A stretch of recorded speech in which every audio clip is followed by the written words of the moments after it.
जब हम लोगों के पास पैसा नहीं रहता है पर हम लोगों को कुछ ज़रूरत पड़ जाता है, तब हम लोग ईएमआई लेते हैं ताकि हम लोग थुरकी थुरकी करके पैसा दे सकें। This is Shondipon here again, and today I will be speaking on a topic which is known as ECS mandate and its failure. पहले में जो है फर्स्ट पार्ट जो होगा वो होगा जो ईसीएस मैंडेट को फेल करते हैं और उसका पेनल्टी कितना चाहिए होता है, पेनल्टी चार्जेस उसके उन लोगों के लिए बनाऊंगा। और नेक्स्ट जो पार्ट होगा वो बैंकिंग अवेयरनेस के जो एक पार्ट होता है कि ईसीएस मैंडेट है क्या और ये सब कैसे चलता है, इसके ऊपर मैं बनाऊंगा। पहले हम लोग बात कर लेते हैं कि ईसीएस मैंडेट पे क्या होता है। देखिए, जब आप ईसीएस मैंडेट को फेल करते, ईसीएस मैंडेट है क्या, जब आप शायद आप फ्रिज खरीदने गए। अब फ्रिज खरीदने के लिए क्या होता है कि आपके पास ईएमआई आप ले रहे हैं, ईएमआई आप ले रहे हैं शायद एक एबीसीडी कंपनी के नाम पे, okay, ABC company, okay, ABC company एक है, वहाँ से आप ईएमआई ले लिए, हाँ, और वहाँ पे आपने क्या किया, आपने ईसीएस मैंडेट दे दिया। यहाँ पे आप शायद खाता आप शायद let's say from state bank of India, शायद आप स्टेट बैंक ऑफ इंडिया से आप यहाँ पे आप खाता मेंटेन कर रहे हैं। अब क्या किए कि वो क्या होता है कि जो एबीसी जो कंपनी है वो ईएमआई आपके बैंक के अकाउंट से काट लेते हैं, ठीक है, यही सिंपल सी बात है। हाँ, अगर आप आपके अकाउंट में पैसा नहीं रहेंगे तो तब क्या करेंगे, वो ईसीएस मैंडेट का जो पावर यूज़ करके वो पैसे को वो आपको पेनल्टी चार्ज करेंगे और वही पेनल्टी वो उनके उनके पास चले जाएंगे, ठीक है, यही है। इसको रुकवाना के लिए क्या करना पड़ेगा, मतलब इसको आप अगर रुकवाना चाहते हैं so you will have to talk to two people. पहले आप लोगों को एक ब्रांच के साथ भी बात करना है, पर उसके पहले भी आपको बात करना है जिससे आपने वो लोन लिया है। ये ईएमआई तो एक लोन ही होता है ना, हाँ। सो जो लोन होता है, लोन जिससे लिया है एबीसी कंपनी, उसके पास से आपको ये बात करना है कि मेरा ये जो ईसीएस मैंडेट है आप इसको रुकवा दीजिए, ओके। और यहाँ पे जो है बैंक को भी आपको कहना है कि मेरा ईसीएस मैंडेट रुकवा दीजिए। तब क्या होगा कि आपका जो ये पेनल्टी है आप ये नहीं काटेंगे, पर उसके साथ साथ और भी एक चीज़ आ जाता है, वो है आपको जो ये ईएमआई है, आपको ये ईएमआई आपको भरना पड़ेगा, ठीक है। आपको ये कहना है कि आप पेनल्टी जो चार्ज आप लगा रहे हैं उसको रुकवा दीजिए।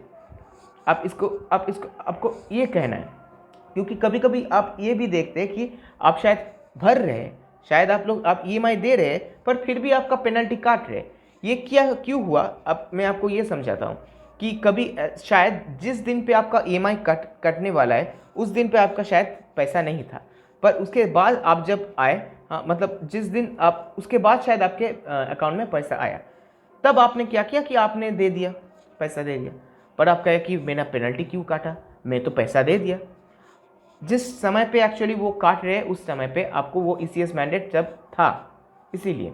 और उसके बाद भी कभी कभी ईसीएस मैंडेट काटते हैं, इसीलिए कभी भी कोई भी कंपनी का टर्म्स एंड कंडीशंस पढ़िएगा और ये ईसीएस मैंडेट जो है इस चीज़ को अवॉइड कीजिएगा ताकि आप खुद ईएमआई को भर सके। पर ये ईसीएस मैंडेट है क्या, क्या चीज़ है, इसको हम अब पहले अब बहुत ही ब्रॉडर व्यू में हम लोग अब देखेंगे। सो जो लोग आप लोग लेमैन हैं, आप लोग लिए हैं जो लोन्स, सो आप लोग इस मैंडेट को बंद कीजिए और आप खुद लोन ईएमआई को टाइम टू टाइम भरते जाइए, तभी आपको अच्छे से आप उसको भर पाएंगे। सो आप लोग इस वीडियो से आप निकल सकते हैं अगर आपको ये समझ में आ गए। So now the people who are in banking, जो बैंकिंग पे आप लोग है या आप लोग बैंकिंग अवेयरनेस में आप लोग शायद पढ़ रहे हैं, ईसीएस मैंडेट है क्या। ईसीएस मतलब है कि इलेक्ट्रॉनिक क्लियरिंग सिस्टम, हाँ, ये सेम टू सेम है वो एसीएच के साथ, हाँ, ये सेम ही है, ओके। ईसीएस और एसीएच, एसीएच क्या है, ऑटोमेटेड क्लियरिंग हाउस, मतलब क्लियरिंग हाउस, इसका मतलब क्या है कि एक बैंक से और एक बैंक में जा रहा है, एक इंस्टीट्यूशन से और एक इंस्टीट्यूशन में जा रहा है, फिनेंशियल इंस्टीट्यूशन जो लोन दे रहा है वो भी एक फिनेंशियल इंस्टीट्यूशन है ना, वही है। सो क्या हो रहा है कि एक मैंडेट होता है, मैंडेट मतलब पावर, ओके, पावर दिया जाता है कि एक होता है क्रेडिट, एक होता है डेबिट। सो डेबिट मैंडेट होता है, एक होता है क्रेडिट मैंडेट, हाँ। सो स्टेट बैंक ऑफ इंडिया से क्या होगा, डेबिट मैंडेट होगा, ठीक है, कि वहाँ से पैसा वो उसको देना पड़ेगा। और क्रेडिट मैंडेट किसके पास रहेगा, वो रहेगा आपका जो कंपनी एबीसी में आपको जो यहाँ पे लिया, हाँ, उसके पास रहेगा।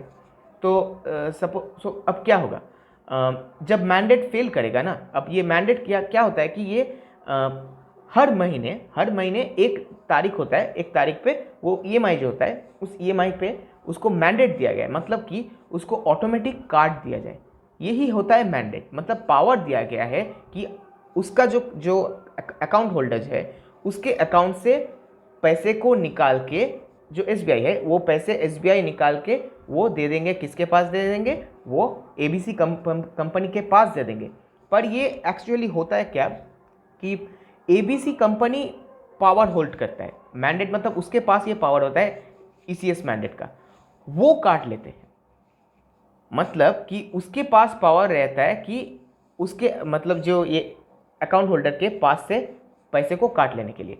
अब आप कहेंगे कि एसबीआई क्या ये मतलब करेंगे कि उसके जो अकाउंट होल्डर है उससे पैसे काट लेना, क्या ये ठीक है? अब देखिए इसमें क्या होता है कि एक कोलैबोरेशन रहता है ना, तो एक में अगर क्रेडिट होगा एक में डेबिट होगा, डेफिनेटली एसबीआई तो नहीं चाहेगा, मतलब कोई भी, एसबीआई को मैं यहाँ पे ले रहा हूँ, कोई भी बैंक नहीं चाहेगा कि अपने अकाउंट होल्डर जो है वहाँ से उनका जो पैसा किसी और जगह में चला गया, नहीं चाहेगा ये।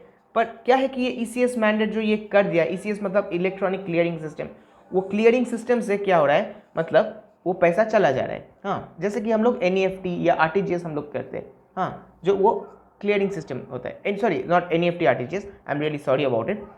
जैसे कि हम लोग जो वो चेक क्लियरिंग हाउसेस जो होता है ना, जैसे चेक क्लियरिंग होता है, मतलब पंजाब नेशनल बैंक का अगर कोई चेक अगर हम लोग एसबीआई में अगर हम लोग देते, okay, NEFT and RTGS is different thing, okay, वो अलग है, वो ट्रांसफर होता है, हाँ, मतलब एक ब्रांच से और एक ब्रांच पे ट्रांसफ़र, वो आप आते हैं, मतलब कस्टमर्स आते हैं और वहाँ पे मतलब पेमेंट हो जाता है, हाँ, वो डिफरेंट है, ओके। पर ये क्या है कि क्लियरिंग हाउसेज, मतलब आपको शायद पंजाब नेशनल बैंक का शायद आपको चेक मिला है और क्या हुआ, आपके पास आप एसबीआई का आप अकाउंट होल्डर है, तो आप क्या करेंगे, तब आप एसबीआई के पास जाएंगे और कहेंगे कि मेरे पास ये बैंक का चेक है, आप इसको क्लियर करिए, इसीलिए अब इसको क्लियर करते क्लियरिंग हाउसेज, मतलब क्लियर कर देते हैं। और इसको कौन चलाता है, ये NACH, national automated clearing house, और इसको कौन चलाता है, NPCI, national payment corporation of India,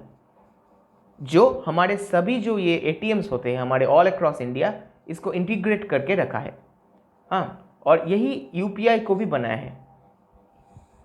समझ में आ रहा है ना, ये सभी एनपीसीआई ने फास्टैग को भी बनाया है, ये बहुत कुछ मतलब अच्छे अच्छे चीज़ें की है। सो जो इम्पोर्टेंट चीज़ है, ये मैंडेट क्या होता है, ये है ईसीएस मैंडेट। तब क्या करेंगे, तो जब ये ऐसा कुछ स्थिति आएगा कि ये पेनल चार्जेस क्या होता है, पेनल चार्जेस मतलब देखिए एक हद होता है ना, कि अगर आप कुछ लिए हैं और आप ईएमआई नहीं भर रहे, तब क्या होता है कि पेनल्टी देना पड़ता है, मतलब कि बैंक इज लायबल।